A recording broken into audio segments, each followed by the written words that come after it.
Pero el ángel les dijo: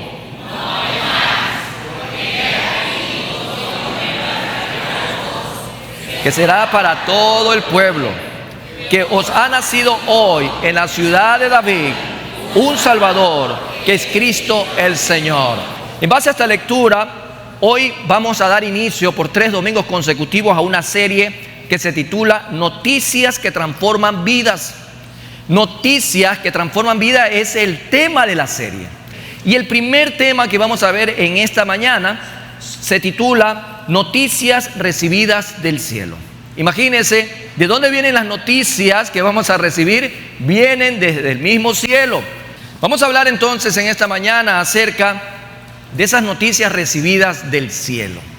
Pues a mí me crearon mucha expectativa el texto que hemos leído, a pesar de que ya son muchos años en los cuales como cristianos leemos, releemos la palabra del Señor, y qué bendición saber que es viva y es eficaz, y que cada vez que la podemos leer es como si fuera la primera vez, con un impacto tan profundo, ¿no? Cuando realmente amamos esa luz que guía nuestro camino, que es la palabra del Señor. Pues vamos a hablar un poco sobre el contexto de lo que ocurría cuando recibieron estas noticias. Y déjeme decirle que no dicta mucho de lo que hoy por hoy se experimenta dentro del trasfondo en el cual se recibió aquella noticia. La noche en que Jesús nació no fue una noche tranquila. No fue una noche tranquila, al menos no desde la perspectiva celestial. No fue para nada una noche como otra. Esta fue una noche única. Y mientras en la tierra había silencio, lo que pasaba en el cielo era que había un movimiento divino de manera extraordinaria. Era el mismo Eterno que estaba interviniendo en la historia de la humanidad.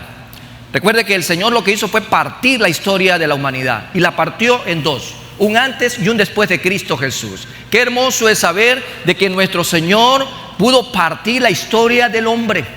Era necesario partir la historia del hombre, porque el hombre estaba siempre camino a la condenación antes de tener a Jesús entre nosotros. Por 400 años podemos ver de que el Señor, aproximadamente 4 siglos, hizo un silencio. No era que Él no estaba presente, Él es omnipresente, es omnisciente, es omnipotente. Él está en todo lugar, escucha todo, discierne todo. Pero Él hizo un silencio profético. Hizo un silencio, y más o menos en el orden del canon bíblico pudiéramos ver desde Malaquías hasta Mateo que el Señor guardó silencio profético. El pueblo vivía bajo opresión romana en aquella época, hablando ya en el momento que nace el Señor Jesucristo. ¿Qué pueblo estamos hablando? El pueblo de Israel. Vivía bajo esa opresión romana. El liderazgo religioso estaba corrompido. ¿Cuál liderazgo? El liderazgo religioso de Israel, los sacerdotes, aquellos fariseos, aquellos saduceos, aquellos escribas. Toda esa gente estaba corrompida. Se había corrompido el liderazgo religioso, y muchos sentían que las promesas del Antiguo Testamento se habían detenido. Todo lo que se había hablado del Salvador, que se había hablado del ungido, del Mesías, parece que había tomado un letargo, parece que se había detenido. Era una época de confusión espiritual, era una época de incertidumbre política y también de desesperanza generalizada. Características muy similares a lo que estamos viviendo en nuestra época en pleno siglo XXI. Y es precisamente en medio de este contexto oscuro que el Eterno decide hablar nuevamente. Imagínense todo lo que estaba alrededor ocurriendo, lo que estaba pasando, lo que estaba viviendo la gente. Y el Eterno en ese momento preciso decide romper silencio. ¿Y ahí qué ocurre? Él decide hablar nuevamente. Pero algo particular que debemos de tomar en el momento que el Señor decide hablar, y a quién le decide hablar, Él no le habló a los grandes. Primera característica, no le habló a los grandes. Él no le habló a los sabios. Tampoco lo hizo a los sacerdotes de esa época, sino a unos pastores en la noche. A unos simples pastores de ovejas. Los pastores eran los menos esperados para recibir una revelación tan gloriosa como la que acabamos de leer. Eran los menos esperados. Culturalmente eran considerados impuros para el servicio religioso. Así era como lo miraban los religiosos de esa época. Eran indignos, eran impuros, eso desde el punto de vista cultural. Y desde el punto de vista social se los veía como una clase baja, lo más bajo de la clase social. Ser un pastor en esa época era realmente algo denigrante, era rechazo de la sociedad. Imagínense todo lo que estamos poniendo en el contexto, lo que usted ya puede comenzar a imaginar. Sin embargo, y aquí hay un gran espacio, sin embargo, a ellos les llega precisamente el anuncio más importante de la historia de la humanidad: el nacimiento de nuestro Señor Jesucristo. Aquellas noticias, qué privilegio que podemos nosotros el día de hoy comprender que tenían estos hombres. Esto muestra algo profundo, muy profundo de parte de Dios, y es que cuando el Eterno decide manifestar su gracia, Él rompe el estereotipo, los estigmas, los preceptos y los dogmas que dentro del pensamiento humano y de la clase social, dentro de lo que el hombre ha concebido, el Señor viene y lo parte, lo rompe. ¿Y qué dice la palabra de Dios en 1 Corintios capítulo 1, versículos 27 y 29, para dar una idea de lo que el Señor está acostumbrado a hacer para ridiculizar a todo altivo, orgulloso, prepotente, ególatra, que cree estar por encima de los demás? Dice la palabra del Señor: sino que lo necio del mundo escogió Dios para avergonzar a los sabios, y lo débil del mundo escogió Dios para avergonzar a lo fuerte. Y lo vil del mundo y lo menospreciado escogió Dios, y lo que no es, para deshacer lo que es, a fin de que nadie se jacte en su presencia. Ese es el Dios al que yo amo. Ese es el Eterno a quien yo sirvo. Ese es nuestro Señor. A Él, amados hermanos, tenemos que ver cómo está tratando de llevarnos en este día a comprender esas noticias que fueron recibidas hace aproximadamente y un poco más de 2000 años. Este anuncio angelical ocurre de noche. Otra característica a tener en cuenta: y la luz que rodea a los pastores es un símbolo poderoso del mensaje mismo. Pues Jesús vino a resplandecer en medio de las tinieblas. Y si tú eres un discípulo de Jesús, tú eres un hijo de Dios, estás llamado a hacer lo mismo, a llevar la luz que habita en ti, que es Cristo Jesús, a resplandecer en medio de toda tiniebla a tu alrededor. Dice Juan capítulo 1, versículos 4 y 5. En Él estaba la vida, hablando de Jesús. En Jesús estaba la vida, y la vida era la luz de los hombres. La luz en las tinieblas resplandece, y las tinieblas no prevalecieron contra ella. Ese es nuestro Señor. Vino a resplandecer en medio de grandes tinieblas. La Navidad no comenzó con villancicos como usted comienza a organizarse desde el mes de octubre. No empezó así la Navidad. No empezó la Navidad ni con villancicos ni con luces, para nada. Pues comenzó con temor, comenzó con sobrecogimiento, comenzó con hombres simples enfrentados a la gloria de Dios. Así empezó lo que podríamos llamar la primera Navidad. Y en medio de ese impacto espiritual ocurre algo. El ángel pronuncia 4 verdades eternas que acabamos de leer en 2 versículos. 4 verdades eternas que forman prácticamente el corazón del Evangelio. No temáis. Eso fue lo que comenzaron diciendo. Pues Dios viene en gracia. Os doy nuevas de gran gozo. Dios trae esperanza. Ha nacido un Salvador. Dios provee lo que realmente tú y yo necesitamos. Cristo es el Señor. Dios se hace presente y reina. Estas son 4 afirmaciones que hemos podido leer hace un momento en 2 textos del capítulo 2 de Lucas. En medio de ello, estas 4 afirmaciones son el fundamento básico y tácito del cristianismo.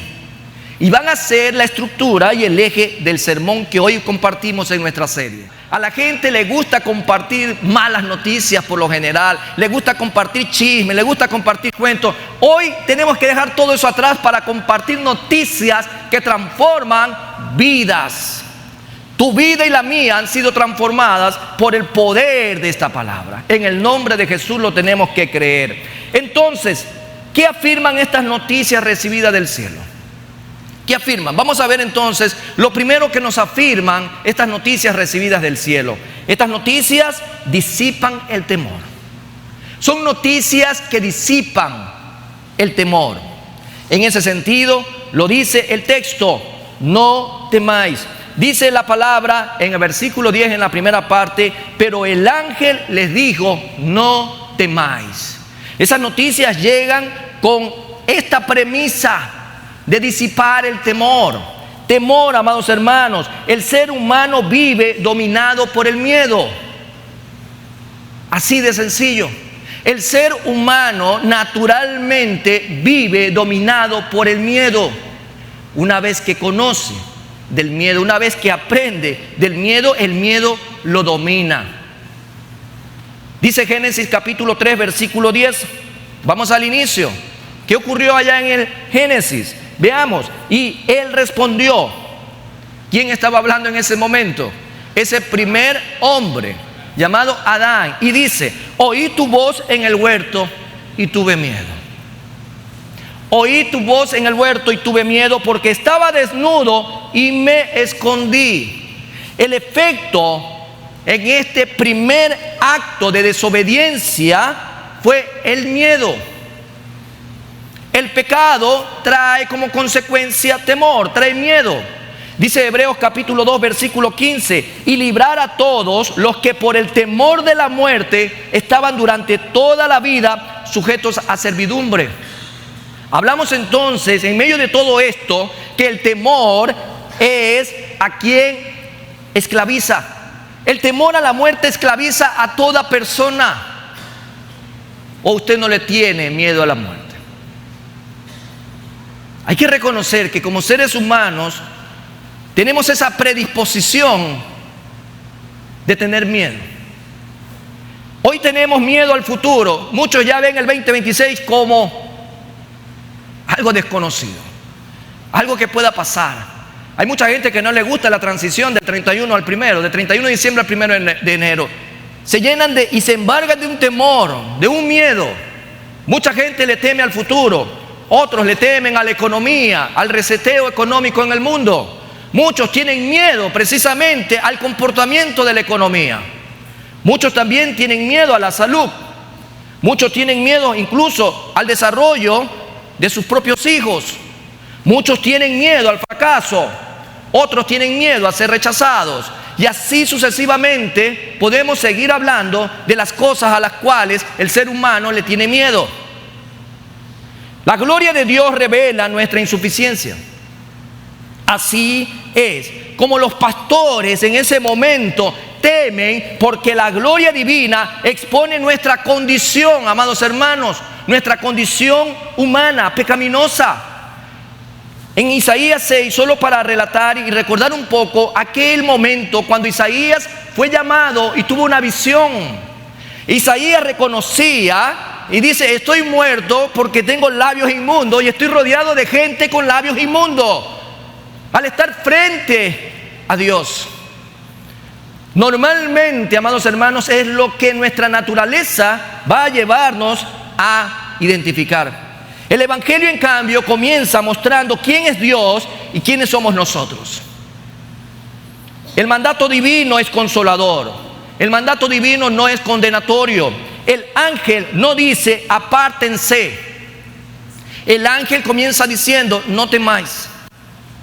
Así comienza diciendo el Señor, y te lo deja establecido 365 veces en el canon bíblico. No temáis, no tengan miedo. Isaías 41:10 dice: no temas porque yo estoy contigo. No desmayes porque yo soy tu Dios, que te esfuerzo, siempre te ayudaré, siempre te sustentaré con la diestra de mi justicia. Es precisamente el Eterno quien promete acompañarnos. Cuando el Señor Jesús dice en Juan capítulo 14, versículo 27, para recordar, mis pasos doy, mis pasos dejo, y yo no la doy como el mundo la da. Así que no se turbéis. El Señor comienza diciendo cuando llega a nuestras vidas, no teman. Cristo da paz y no la da como el mundo la da. El mundo te firma un papel. El mundo te quiere dar la paz etiquetada bajo sus preceptos. El Señor te ha dado una paz que reina en tu vida. Todo aquel que tiene a Jesús debe de tener presente que estas noticias que hemos recibido del cielo son precisamente para no temer, para no tener miedo, sino tener paz. Estas noticias divinas son para quienes tienen temor en este momento, temor a la muerte. Mucha gente le tiene temor al futuro, mucha gente le tiene temor a la soledad. El Evangelio no comienza con exigencias. El Evangelio comienza con paz. En medio de un mundo convulsionado, de un mundo que camina cada día más a su autodestrucción, tenemos que compartir estas buenas noticias, porque el Evangelio comienza con paz. Dios habla de paz a corazones turbados. Dios habla de paz a toda la humanidad. Entonces, estas noticias, lo primero que nos hacen es afirmar que vienen a disipar el miedo. Disipan el temor. Pero también hay otra afirmación dentro de lo que esas noticias representan, y es que estas noticias confortan. Estas buenas noticias que recibimos, esas noticias que se reciben desde el mismo cielo, confortan. Y ahí usted puede definir lo que entiende por confortar. Y confortar es dar vigor. Confortar es dar espíritu y fuerza a alguien. Confortar es animar, alentar, consolar a una persona afligida. Esas noticias que se han recibido, amados hermanos, traen todo eso, confortan. Dice el texto en Lucas 2, en el mismo versículo 10, en la segunda parte, porque he aquí que os doy. ¿Qué es lo que están dando los ángeles? Dice, os doy nuevas de gran gozo. Por un lado dice, no temáis, y miren lo que estoy dándoles. Les estoy trayendo esta palabra para darles fuerza, para darles ánimo, para darles vigor, para darles pasión, para que perseveren. El Evangelio no es un consejo. El Evangelio es noticia. Noticia. No dice, les traigo un consejo. Los ángeles no dijeron eso a los pastores. Les traigo un consejo. No, ellos dijeron, traigo buenas nuevas. Imagínense lo que está representando el Evangelio en sí. Buenas nuevas. Un consejo depende del hombre. Yo puedo darles un consejo humanamente. Ustedes me pueden dar un consejo. Un padre da un consejo a un hijo. Un hermano da un consejo a un hermano. Y eso lo puede hacer cualquier hombre, dar un consejo. Pero una noticia depende de un hecho real. Depende de que ya es un hecho que se ha cumplido. Cuando usted pone las noticias día a día en su canal preferido o en su radio preferida, usted comienza a escuchar el relato de los hechos ocurridos, hechos reales que se han cumplido. Eso es una noticia. El gozo es el resultado natural del plan del eterno y soberano Dios. Buenas nuevas, amados hermanos, son lo que ha llegado a través de esta noticia. Dice el Salmo 16, versículo 11: me mostrarás la senda de la vida.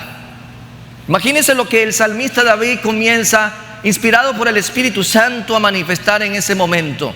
Aquel corazón agradecido. Me mostrarás la senda de la vida en tu presencia, y solo en tu presencia, y nada más que en tu presencia, oh Dios eterno, hay plenitud de gozo. Hay plenitud de gozo, delicias a tu diestra para siempre. El gozo es el resultado natural del plan del eterno y soberano Dios para tu vida y para la mía. Dice algo más Nehemías, capítulo 8, en el versículo 10, en la última parte dice este texto: no os entristezcáis, porque el gozo de Jehová es ¿qué cosa? Es vuestra fuerza, amados hermanos. Por eso usted no puede ver por la vida a un cristiano que ande con la cabeza mirando hacia el piso, jorobado, encorvado, mal encarado. Ese de cristiano no tiene nada. No tiene nada. Y vamos a ver por qué, amados hermanos. Vamos a ver por qué. Porque estas noticias siguen dándonos grandes aplicaciones a nuestras vidas. Un gozo que trasciende circunstancias. Circunstancias. Por ejemplo, en escena nosotros podemos ver, amados hermanos, que el gozo del cristiano no es emocionalismo. Hay gente que anda atrás de las emociones. Hay gente que paga para sentirse bien emocionalmente. Eso no se trata del gozo del cristiano. Es una convicción espiritual basada nada más y nada menos que en la obra de Dios. En la obra de Dios.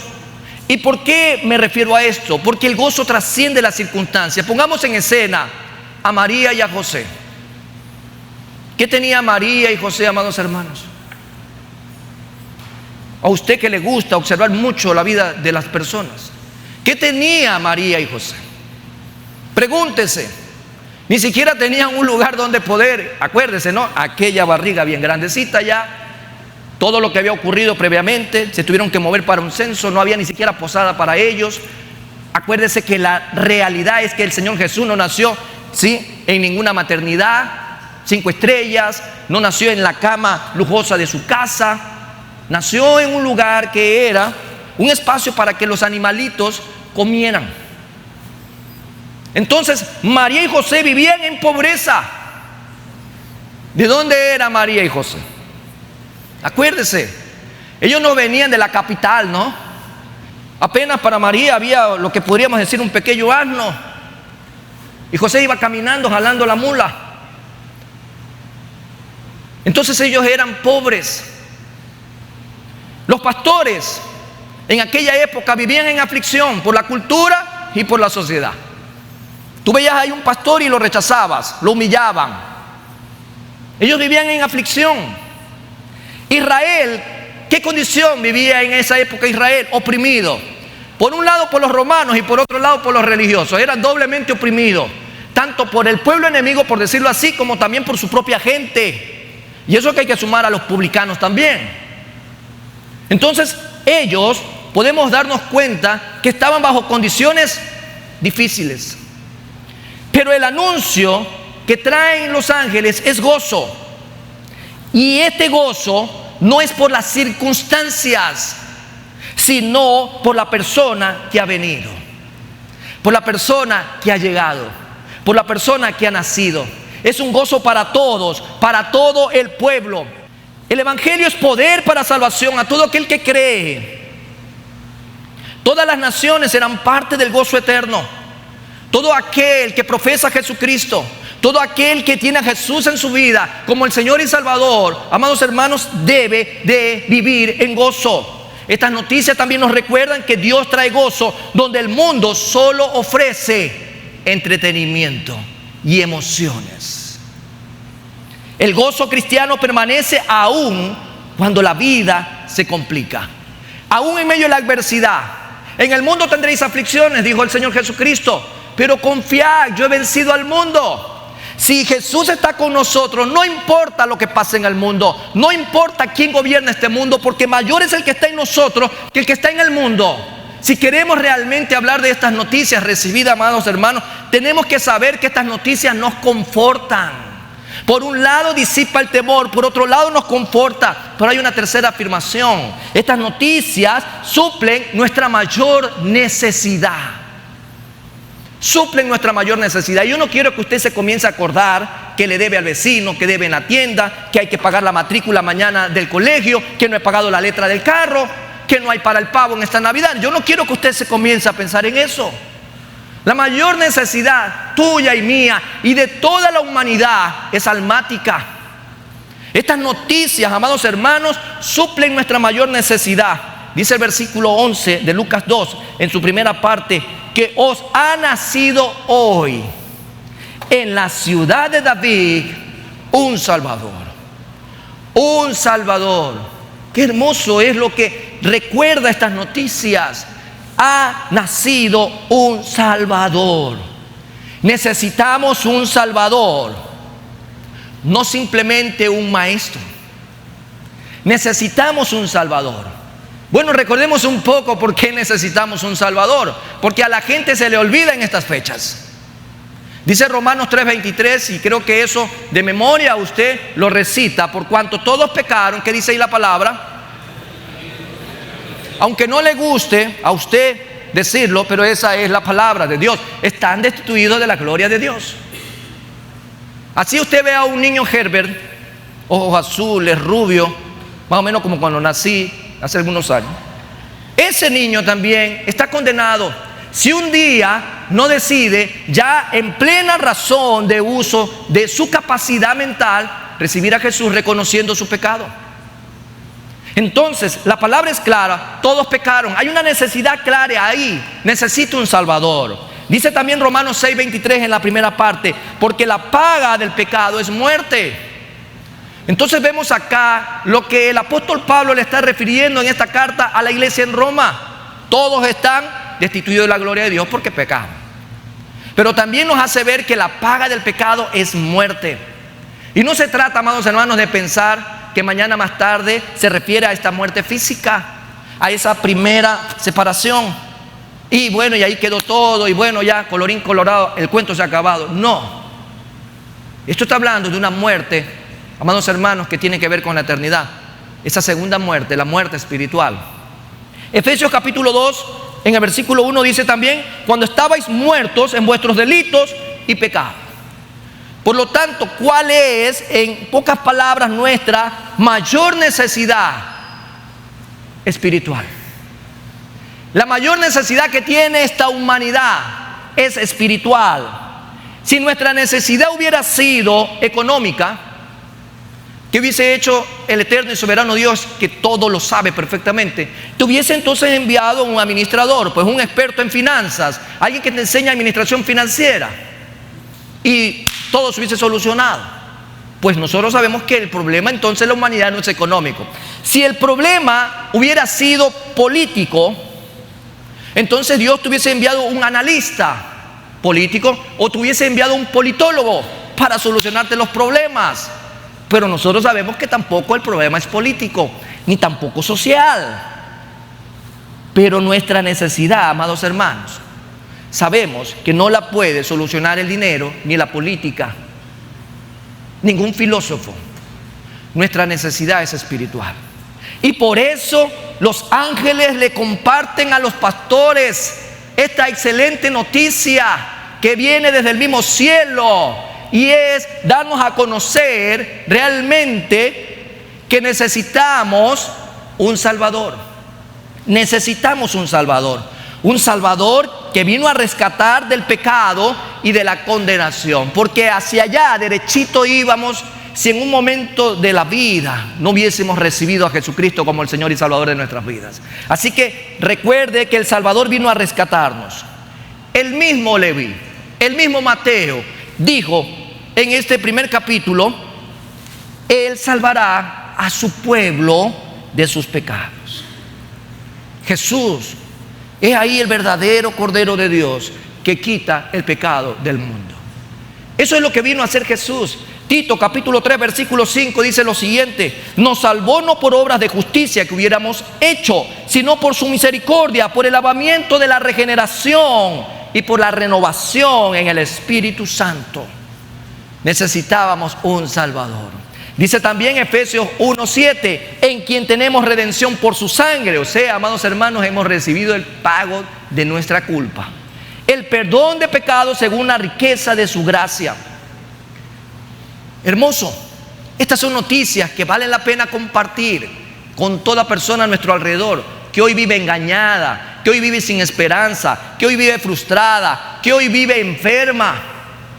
Tantas personas a nuestro alrededor que necesitan realmente que les compartamos estas noticias.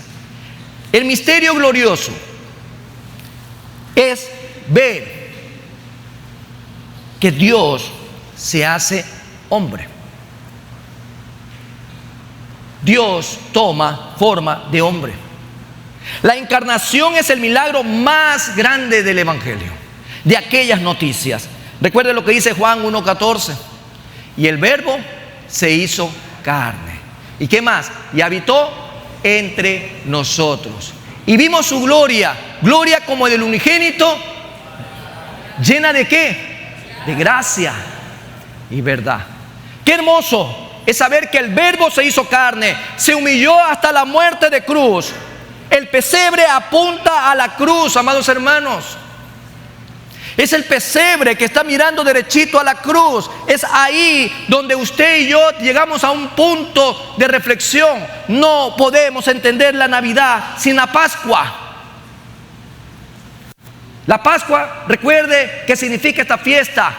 Recordar que un día fueron libres de Egipto, que un día fueron libres de la esclavitud, que un día fueron libres de la condenación, que un día fueron libres de cadenas, de opresión.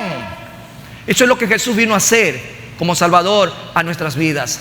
Vino a liberarnos, amados hermanos. Él nació, fue para liberarnos de la opresión, del pecado, de la condenación y de la muerte espiritual. Cristo no vino a mejorar a las personas, Él vino a salvar pecadores.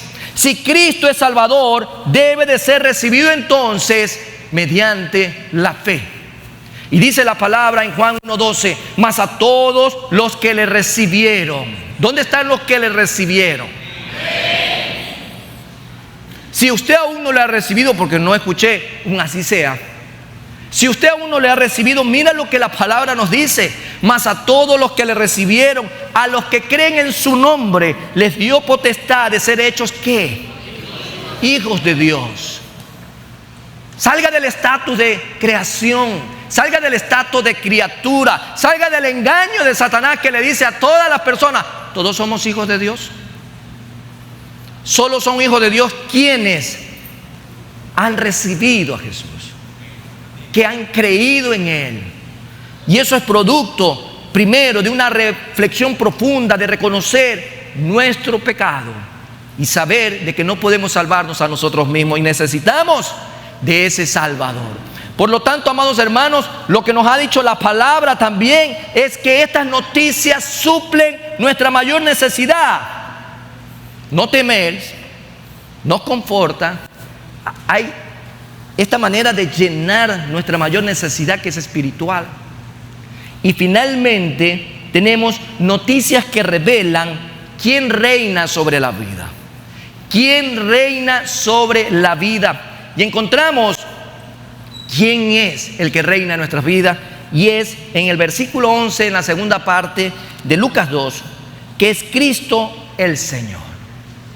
¿Quién reina sobre la vida? Cristo el Señor. Yo quiero que lo diga usted en voz fuerte. Cuando yo pregunte ¿quién reina sobre la vida?, usted diga: Cristo el Señor. ¿Quién reina sobre la vida?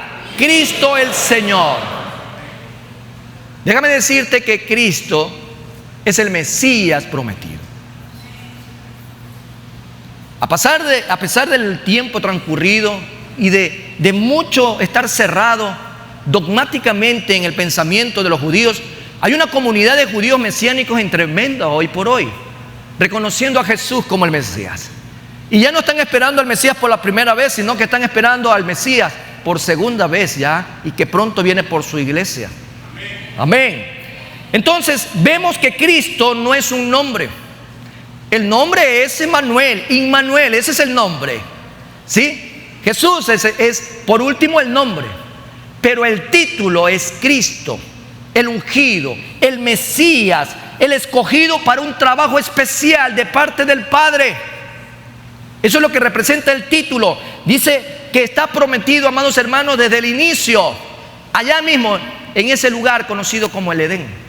Desde allá está prometido, y dice Génesis 3:15, el protoevangelio: y pondré enemistad entre ti y la mujer, y entre tu simiente y la simiente suya. Esta te herirá en la cabeza y tú le herirás en el calcañar.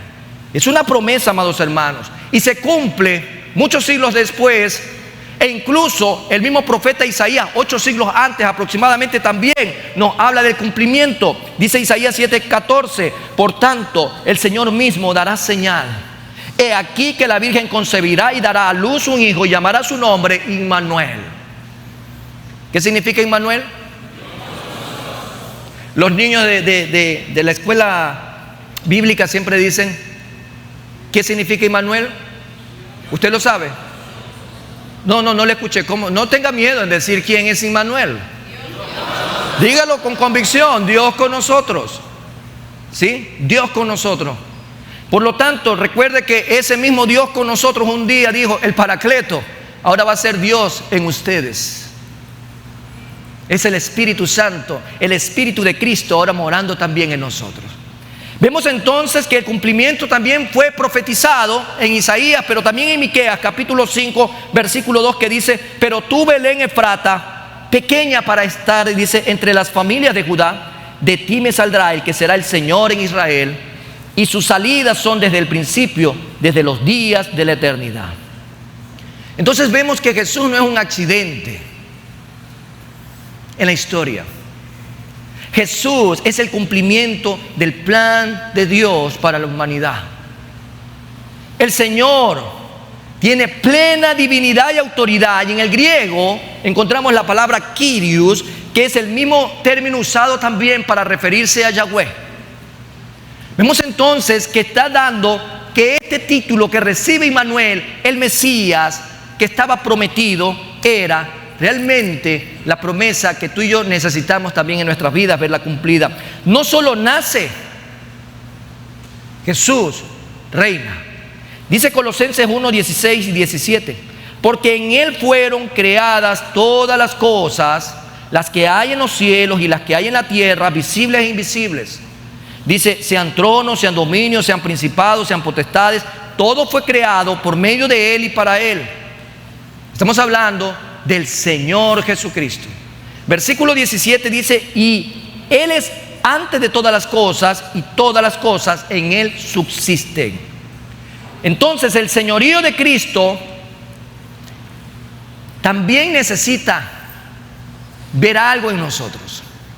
El señorío de Cristo exige algo, exige entrega. Y yo quiero poner esto el día de hoy delante de ustedes. Jesús es el Señor. ¿Usted qué dice? Pero dígalo con convicción. Si usted siente duda, no lo diga. ¿Jesús es el Señor? ¿Es el Señor de quién? ¿Del vecino? ¿De tu esposa? ¿De tu esposo? ¿Del pastor? ¿De quién es el Señor? A ver, yo voy a preguntar ahora de quién es el Señor, y usted qué va a decir. Diga mío, pues no. Así dígalo, no diga de mi vecino, diga mío. Cada quien aprópiese de quién es el Señor Jesucristo. Entonces, ¿de quién es el Señor? Gloria a Dios, gracias al Señor, que todo queda grabado. Si Jesús es el Señor y es tu Señor, hay tres cosas que debemos entonces de preguntarnos el día de hoy para ver si es verdad que Jesús es mi Señor, que Jesús es tu Señor. Ahí va la primera. La primera es, ¿le obedecemos? Porque eso es lo que exige el señorío de Jesús. ¿Le obedecemos? ¿Usted le obedece a Jesús? Si anda diciendo a los cuatro vientos que es su Señor, ¿usted le obedece a su Señor? ¿Ah? Amén, ¿no? Si es así, amén. Por eso dice, si me amáis, guardad mis mandamientos, dice Juan capítulo 14. Jesús mismo dijo, si ustedes me aman, guarden mis mandamientos. En otras palabras, obedézcanme. Ustedes andan diciéndole a los vecinos que yo soy su Señor.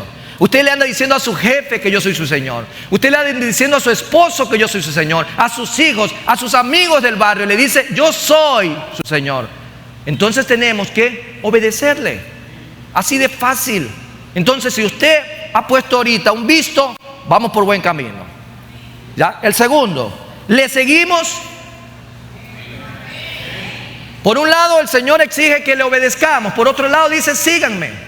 Dice Lucas 9:23, para poderlo leer, dice, y decía a todos, si alguno quiere venir en pos de mí, niéguese a sí mismo, tome su cruz cada día y olvídese de mí.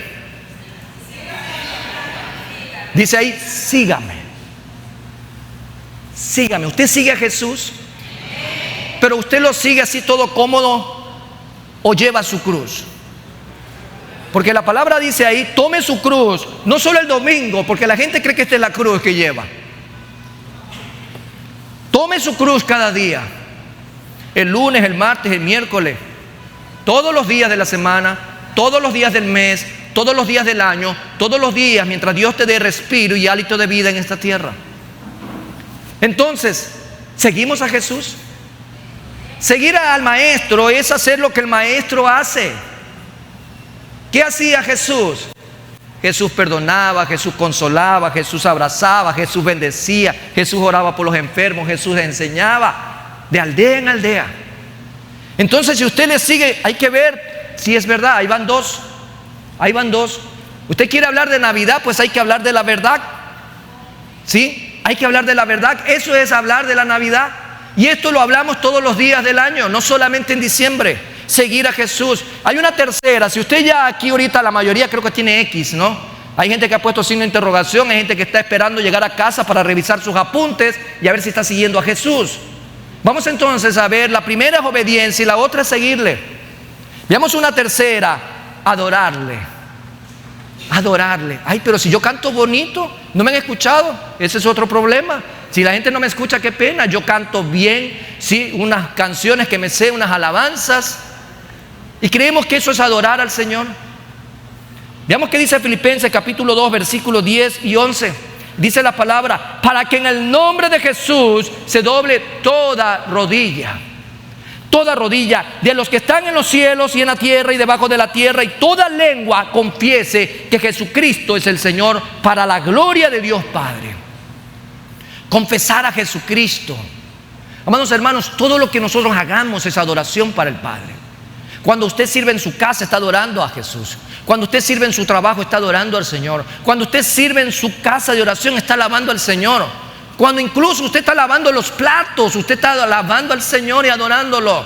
Cuando usted está lavando su ropa, cuando usted va al mercado, cuando usted tiene la oportunidad, amados hermanos, de orar por un enfermo, también es adorar al Señor. Todo lo que hagamos, amados hermanos, debe de ser adoración al Padre. Porque todo lo que hago debo de hacerlo de corazón, no como para los hombres, sino como para Dios. Entonces realmente, si Jesús es mi Señor, Él me exige que le adore, no de labios, sino de corazón. Porque muchos dicen Señor, Señor de labios, muchos me adoran de labios, dice el Señor, pero su corazón está lejos de mí. Y eso es a través de la conducta, del comportamiento del día a día. No solamente el Señor quiere verte sonreír y cantar villancicos en diciembre. El Señor quiere verte con gozo, quiere verte lleno de alegría, quiere verte haciendo la obra, la gran comisión todos los días del año, si realmente tú valoras el nacimiento de Jesús en esta tierra. Y sobre todo en tu propia vida. La época de Navidad no es solo recordar a un niño en un pesebre. La gente que me conoce sabe que soy el terror de los nacimientos. Soy el terror de los nacimientos. Porque mucha gente adora a un muñeco puesto en un pesebre. Si realmente nosotros queremos recordar la época navideña, no es solo pensar un niño, un juguete puesto en un pesebre. Es reconocer que ese niño nació. Pero muchos adoran al niño y se olvidan que ese niño creció. Tenía 12 años, ¿y dónde estaba? ¿Sí? En los menesteres de mi padre, me es necesario estar. ¿Dónde estaba? En la sinagoga. Quiere decir que no solo se quedó en el pesebre, sino que creció. Después de que crece, ¿qué más vino a hacer? A partir de los 30 años aproximadamente, vino y desarrolló un ministerio que hasta el día de hoy siguen a través de las paredes de la historia resonando el Evangelio de Cristo Jesús. Por lo tanto, Él llegó a la cruz, pero no solo se quedó en la cruz, porque muchos lo adoran en la cruz. Pues mi Jesús no está en una cruz, mi Jesús resucitó, esa tumba también está vacía.